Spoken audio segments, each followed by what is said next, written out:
Hello dear student, एक बार फिर स्वागत है आपका मेरे YouTube channel study with Parveen में। तो गाइस, आज इस वीडियो में हम लोग समाजशास्त्र में प्रचलित कुछ महत्वपूर्ण अवधारणाओं पर चर्चा करेंगे। ये क्वेश्चन अधिकतर नेट में पूछे जाते हैं, नेट के पेपर में ज़्यादातर ये क्वेश्चन पूछे जाते हैं, बार बार रिपीट होते हैं। तो आइए आज हम इनको देख लेते हैं, जिससे कि परीक्षा हाल में हमारे ये क्वेश्चन अच्छे से बन जाएं। तो पहला क्वेश्चन हमारा है, भूमिका और परिस्थिति के संप्रत्ययों का प्रथम सुव्यवस्थित विकास यानी अध्ययन निम्नलिखित में से किसने किया है। देखिए क्या कह रहे हैं, भूमिका और परिस्थिति की बात कर रहे हैं कि भूमिका और परिस्थिति के संप्रत्यय का इस अवधारणा का प्रथम सुव्यवस्थित अध्ययन या विकास निम्नलिखित में से किसने किया है। इसमें ऑप्शन दिया गया, ए है मेलिनोस्की, बी है पार्सन्स, सी है पार्क और डी है लिंटन। तो गाइस यहाँ पर देखिए आपका डी वाला ऑप्शन सही है, राल्फ लिंटन। ठीक, देखिए भूमिका और परिस्थिति के संप्रत्यय के बारे में विशिष्ट विचार जिन विद्वानों ने दिए हैं उनमें राल्फ लिंटन है, हिलर है, मर्टन है, पार्सन्स हैं और डेविस है। अरस्तु का भी इसमें नाम आता है। अरस्तु ने अपनी पुस्तक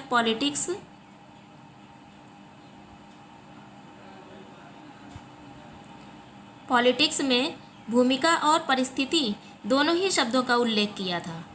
अरस्तु पहला विद्वान था जिनकी पुस्तक पॉलिटिक्स में भूमिका और परिस्थिति दोनों ही संप्रत्ययों का उल्लेख मिलता है, लेकिन भूमिका और परिस्थिति के संप्रत्यय का इस अवधारणा का सुव्यवस्थित ढंग से अध्ययन करने का प्रथम प्रयास किसने किया था? लिंटन ने किया था।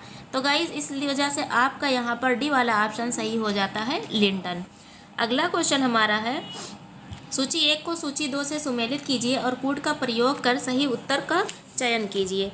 तो देखिए हमारा जो मिला लेते हैं, सूचियाँ कौन कौन सी हैं। पहला है एंटोनियो ग्राम्शी, विद्वानों के नाम दिए गए हैं। बी है कार्ल मार्क्स, सी है डब्ल्यू लॉयड वार्नर, डी है मैक्स वेबर।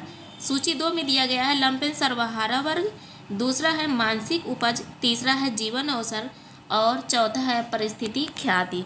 तो देखिए आइए हम मिला लेते हैं इसको।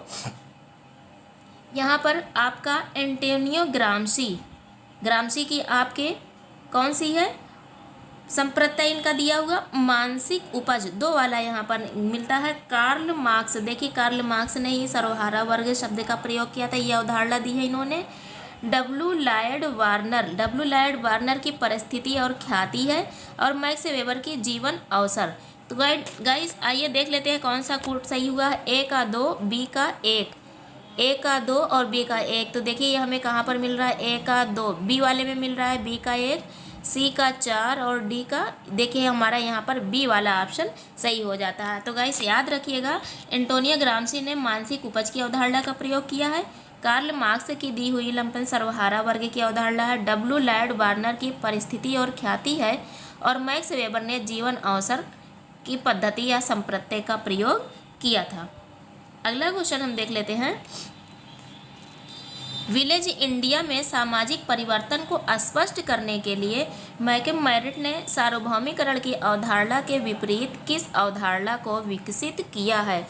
पूछ रहे हैं विलेज इंडिया पुस्तक में, विलेज इंडिया किसकी है। देखिए एक क्वेश्चन से हमारे 2 क्वेश्चन यहाँ पर हल हो जा रहे हैं। विलेज इंडिया ठीक किसकी है, मैकम मेरिट की है। अक्सर हमारा ये क्वेश्चन जो है कंफ्यूजन में रहता है, क्योंकि village India, India's changing village, India village, इस तरह की बहुत सी किताबें आती हैं, तो अक्सर हम कंफ्यूज हो जाते हैं। तो देखिए यहाँ पर आपका विलेज इंडिया में सामाजिक परिवर्तन को स्पष्ट करने के लिए मैकम मेरिट, तो यहाँ पर ये एक क्वेश्चन तो क्लियर हो गया कि विलेज इंडिया किसकी है, मैकम मेरिट की है। अपनी इसी पुस्तक में एक क्वेश्चन ये भी क्लियर हो गया कि सार्वभौमिकरण की अवधारणा का प्रयोग मैकम मेरिट ने किस पुस्तक में किया है, तो वो विलेज इंडिया है। पूछ रहे हैं ने सार्वभौमिकरण की अवधारणा के विपरीत किस अवधारणा को विकसित किया है। तो गाइस यहाँ पर आपका ऑप्शन देख लीजिए, स्थानीयकरण, बी है परंपरावादीकरण, सी है संकीर्णतावादीकरण और डी है उपांतीकरण। तो यहाँ पर मैकम मेरिट की अवधारणा कौन सी है, सार्वभौमिकरण और स्थानीयकरण की है, जो इसके विपरीत आई थी। तो यहाँ पर आपका ए वाला ऑप्शन सही हो जाता है। देखिए मैकम मेरिट ने उत्तर प्रदेश के किशनगढ़ी में अपने अध्ययन के आधार पर सार्वभौमिकरण और स्थानीयकरण की अवधारणा विकसित की थी। स्थानीयकरण में इन्होंने विरहत परंपरा के तत्व लघु परंपरा के साथ जुड़ जाते हैं और उनकी गति नीचे की ओर होती है तथा मूल स्वरूप में परिवर्तन आ जाता है। क्या बताया था कि विरहत परंपरा एक बड़ी परंपरा जो है उसके तत्व लघु परंपरा छोटी परंपरा के साथ जुड़ जाते हैं और इनकी गति नीचे की ओर होती है, ये इधर से इधर की ओर चलते हैं। तो क्या है ये मूल, जिससे क्या है मूल स्वरूप में इनका जो मूल स्वरूप था वह परिवर्तित हो जाता है। जो परंपरा विरहत समूह में थी, विरहत स्तर पर थी, जब वो छोटे स्तर पर आती है तो इसका जो मूल स्वरूप होता है वो कैसा होता है, बदल जाता है। तो यहाँ पर मैकम मेरिट ने अपनी पुस्तक विलेज इंडिया में सार्वभौमिकरण और स्थानीयकरण की अवधारणा का प्रयोग किया, ये इतना क्लियर हुआ। और मैकम मेरिट ने उत्तर प्रदेश के किशनगढ़ी गांव का अध्ययन किया था, जिसके अध्ययन में इन्होंने सार्वभौमिकरण और स्थानीयकरण की अवधारणाओं का प्रयोग किया था। ठीक, आगे बढ़ते हैं। अनेक सांस्कृतिक तथा समजातीय समूहों के शांतिपूर्ण सह अस्तित्व के लिए समाजशास्त्रियों ने साधारणतः निम्नलिखित में से किस शब्द का प्रयोग किया है। पूछ रहे हैं कि अनेक सांस्कृतिक तथा समजातीय समूहों के लिए, समजातीय समूहों के शांतिपूर्ण अस्तित्व, अनेक संस्कृतियों के समूहों, अनेक सांस्कृतिक समूहों या अनेक समजातीय समूहों जब वो आपस में शांतिपूर्ण ढंग से एक साथ रहते हैं के लिए समाजशास्त्रियों ने साधारणतः निम्नलिखित में से किस शब्द का प्रयोग किया है। तो उनके इस शांतिपूर्ण अस्तित्व के लिए समाजशास्त्रियों ने किस शब्द का प्रयोग किया है। ऑप्शन देख लेते हैं। ए है एकीकरण, बी है समामेलन, सी है सांस्कृतिक बहुलवाद और डी है आत्मसातकरण। तो गाइस यहाँ पर आपका एकीकरण भी नहीं है ना समामेलन है, सी वाला ऑप्शन सही है, सांस्कृतिक बहुलवाद। देखिए सांस्कृतिक बहुलवाद की अवधारणा का प्रयोग तब किया जाता है जब किसी समाज में अनेक सांस्कृतिक या समजातीय समूह के लोग साथ साथ रहते हों। ठीक, तब ये जो स्थिति उत्पन्न होती है उसे ही सांस्कृतिक बहुलवाद के नाम से जाना जाता है। आगे बढ़ते हैं। मूर्त सामाजिक संरचना तथा संरचनात्मक स्वरूप में निम्नलिखित में से किसने अंतर किया है। पूछ रहे हैं कि मूर्त सामाजिक संरचना और संरचनात्मक स्वरूप में निम्नलिखित में से किसने अंतर किया है। ऑप्शन दिया जा रहा है रेडक्लिफ ब्राउन, बी है मैलिनोव्स्की और सी है लुईस विर्थ और डी है मर्टन। तो देखिए यहाँ पर गाइस आपका मूर्त सामाजिक संरचना और संरचनात्मक स्वरूप में अंतर रेडक्लिफ ब्राउन ने किया। बहुत ही अच्छा और बहुत ही इम्पॉर्टेंट क्वेश्चन है। अक्सर ये पूछा जाता है कि मूर्त सामाजिक संरचना और संरचनात्मक स्वरूप या सामाजिक संरचना और संरचनात्मक स्वरूप में अंतर किसने किया है। विभिन्न तरह से ये क्वेश्चन अलग अलग ढंग से बनाए जाते हैं और ये क्वेश्चन अक्सर नेट में पूछा जाता है। बहुत ही अच्छा क्वेश्चन है। तो गाइस यहाँ पर कन्फ्यूज होने की ज़रूरत नहीं है, किसने दिया है, रेडक्लिफ ब्राउन ने दिया है।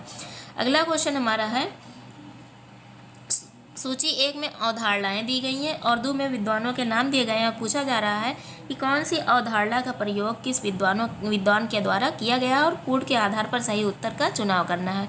देख लेते हैं। प्रकार्यात्मक आदेशक है, बी है प्रकार्यात्मक परिणामों के निवल संतुलन, सी है सार्वभौमिक प्रकार्यवाद और डी है प्रत्यक्षवादी सावयवीवाद। ऑप्शन दिया गया है। ए है मर्टन, एक में पर्टन है, दूसरा मैलिनोव्स्की है, तीसरा अगस्त कोंते हैं और चौथा है पार्सन्स। तो गाइस यहाँ पर मिला लेते हैं।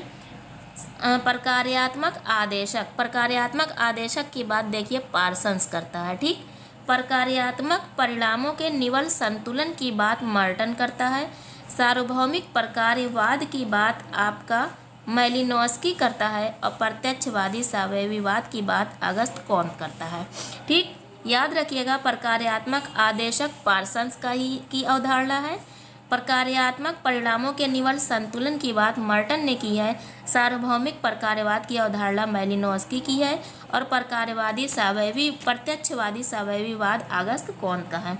हम मिला लेते हैं। ए का 4 देखिए हमें बी और सी दोनों में मिल रहा है, बी का 1 तो देखिए बी का 1 हमें बी में मिल रहा है तो सीधे सीधे यहाँ पर हमारा बी वाला ऑप्शन सही हो जाता है। बहुत ही अच्छा क्वेश्चन है गाइस, याद रखिएगा।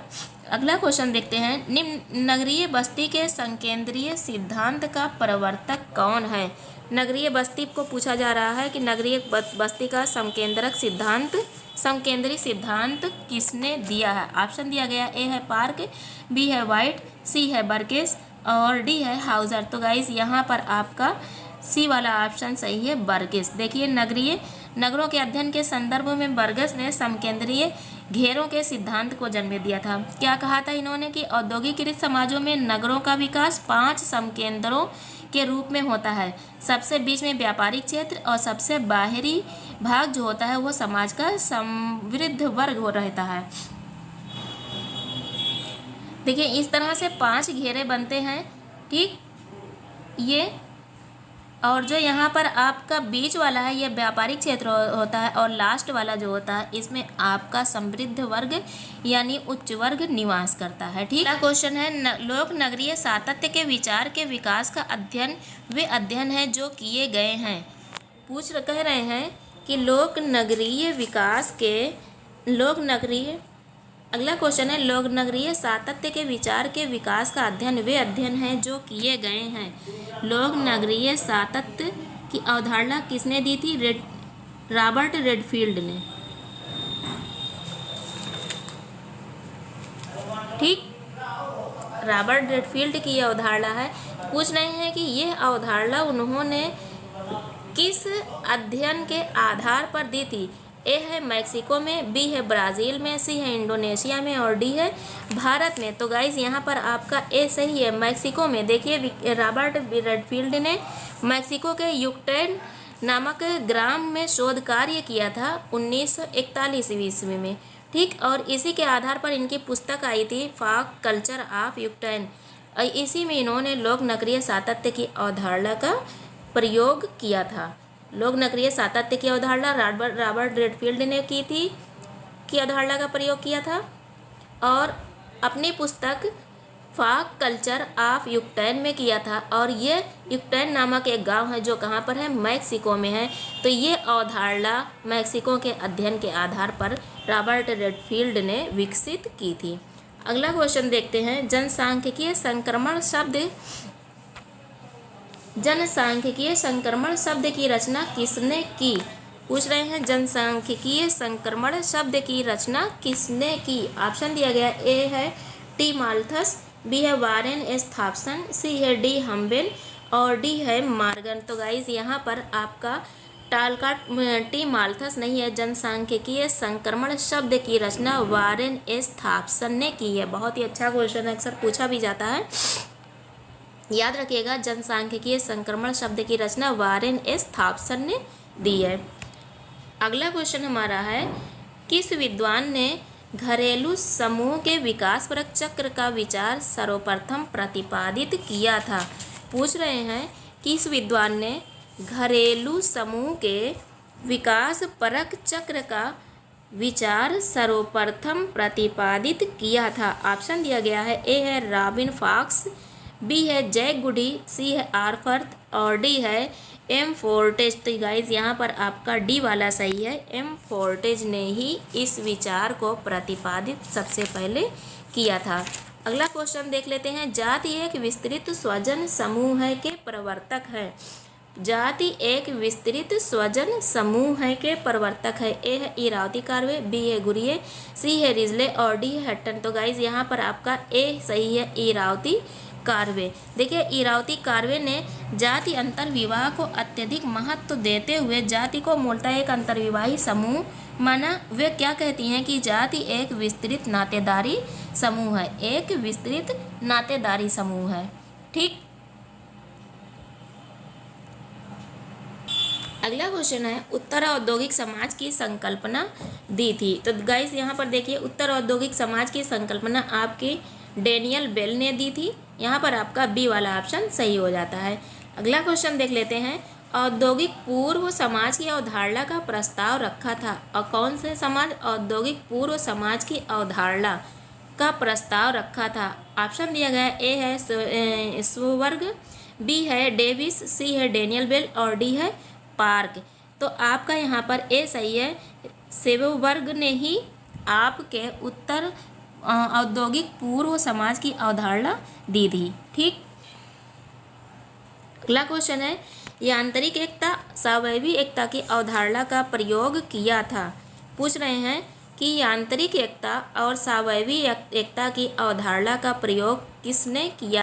तो देखिए यहाँ पर ऑप्शन ए है अगस्त कौन, बी है स्पेंसर, सी है लेवी स्ट्रास और डी है दुर्कीम। तो यांत्रिक एकता और स्वाभाविक एकता आपकी किसके द्वारा दी गई है?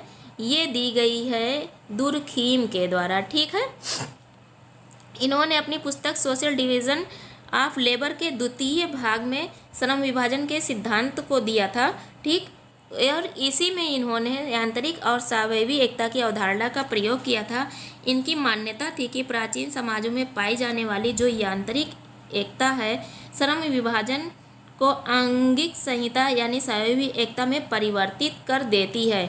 यानी इनका कहना है कि प्राचीन समाजों में जो यांत्रिक एकता पाई जाती थी उसको श्रम विभाजन जो है वो स्वाभाविक एकता में बदल देता है। अगला क्वेश्चन हमारा है परिस्थिति समूह शब्द गढ़ा था। परिस्थिति समूह शब्द गढ़ा था, ऑप्शन देख लेते हैं। ऑप्शन है मर्टन, बी है मैक्स वेबर, सी है पार्सन्स और डी है राल्फ लिंटन। तो गाइस यहाँ पर आपका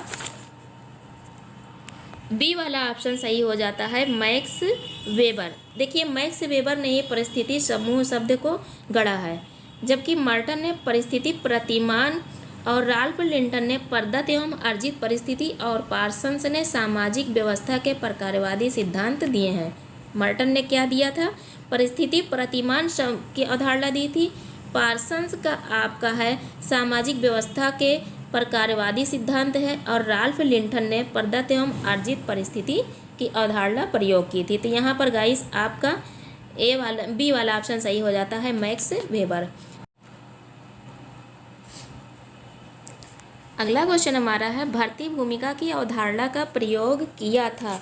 तो देखिए यहाँ पर ऑप्शन दिया गया है, ए है राल्फ लिंटन, बी है टालकाट पार्सन्स, सी है नडेल और डी है हाफमैन। तो गाइस यहाँ पर हमारा डी वाला ऑप्शन सही हो जाता है, हाफमैन। हाफमैन ने ही भर्ती भूमिका की अवधारणा का सर्वप्रथम प्रयोग किया था। आगे बढ़ते हैं, किसने आद्य प्राथमिक समूह की संकल्पना दी है?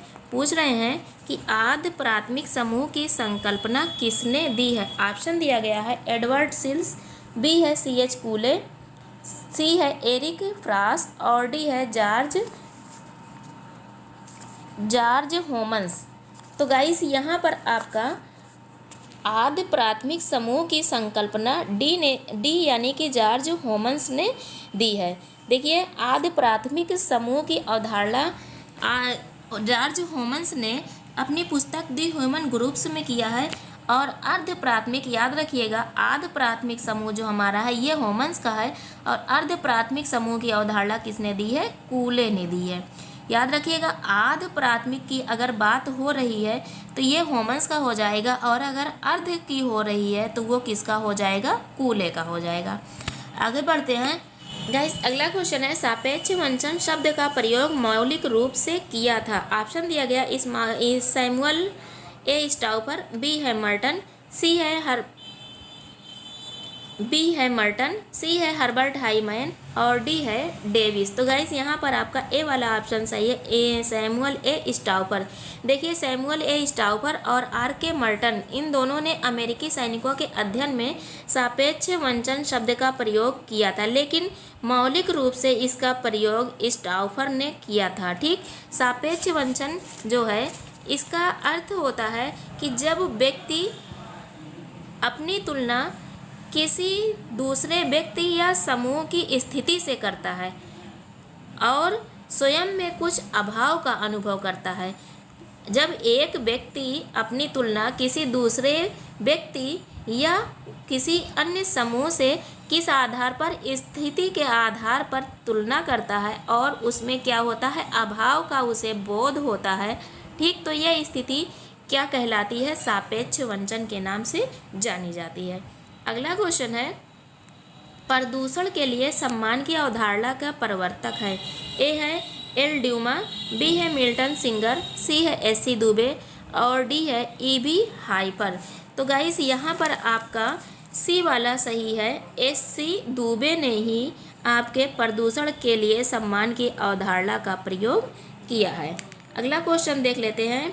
एडहोक्रेसी शब्द के रचनाकार हैं। एडहोक्रेसी शब्द के रचनाकार हैं। ए है पीटर ब्लाउ, बी है ए इटजियोनी, सी है एल्विन टॉफलर और डी है गोलार्ड थार्प। तो यहाँ पर आपका सी वाला सही है, एल्विन टॉफलर ही एडहोक्रेसी शब्द के रचनाकार हैं। देखिए गाइस, एडहोक्रेसी क्या है? ये एक व्यवस्था है जिसमें कहा गया है कि इसके द्वारा अस्थायी परियोजना टीमों, टास्क फोर्सों और तदर्थ समितियों से युक्त एक प्रशासकीय प्रणाली बनेगी, एक प्रशासकीय व्यवस्था बनेगी जो गतिशीलता लाएगी और नौकरशाही को बदल देगी। ठीक है, तो ये आपका यहाँ पर एडहोक्रेसी क्या है? इस शब्द के रचनाकार एल्विन टॉफलर हैं। अगला क्वेश्चन हम देख लेते हैं। नकारात्मक संदर्भ समूह का अध्ययन किया है। पूछ रहे हैं कि नकारात्मक संदर्भ समूह का अध्ययन किया है। ऑप्शन दिया गया है हैरी जॉनसन, बी है राल्फ लिंटन, सी है थियोडोर काप्लो और डी है विलियम स्कॉट। तो यहाँ पर आपका डी सही है, नकारात्मक संदर्भ समूह का अध्ययन विलियम स्कॉट ने ही किया है। अगला देख लेते हैं। राजनीतिक सामाजिकरण शब्द का प्रयोग किया था। पूछ रहे हैं कि राजनीतिक सामाजिकरण शब्द का प्रयोग किया था। ए है हर्बर्ट हाइमो, बी है स्पेंसर, सी है आल्मो पावेल और डी है ईस्टन और डेविस। तो यहाँ पर आपका सी वाला सही है, आल्मो पावेल। देखिएगा, इस आल्मो पावेल ने राजनीतिक सामाजिकरण शब्द का प्रयोग जो किया था, तो इनके अनुसार ये एक ऐसी प्रक्रिया है जिसके द्वारा व्यक्ति क्या है, राजनीतिक संस्कृति में प्रवेश करता है। ठीक, राजनीतिक वस्तुओं के प्रति ज्ञान प्राप्त करता है, अपने प्रतिमानों अभिकांक्षाओं का निर्माण करता है और अपने व्यवहार की रीति निर्धारित करता है। राजनीति की जो संस्कृति है उसमें प्रवेश करेगा, उसके प्रतीकों, उसकी व्यवस्थाओं, उसकी वस्तुओं के प्रति ज्ञान प्राप्त करेगा, अपने प्रतिमानों और अभिकांक्षाओं का निर्माण करेगा और उसी के आधार पर अपने व्यवहारों को बदलेगा। ठीक, तो ये क्या है आपका राजनीतिक सामाजिकरण है और इसका प्रयोग किसने किया है? आल्मो पावेल ने किया। गाइस, बहुत ही अच्छा और बहुत ही इंपॉर्टेंट क्वेश्चन है ये क्वेश्चन। राजनीतिक सामाजिकरण का नेट में ज़्यादातर पूछा जाता है। ठीक है, तो गाइस इस वीडियो में इतना ही। फिर मिलते हैं एक नए वीडियो के साथ। वीडियो अगर पसंद आए तो सब्सक्राइब, लाइक और शेयर ज़रूर कर दीजिएगा। धन्यवाद।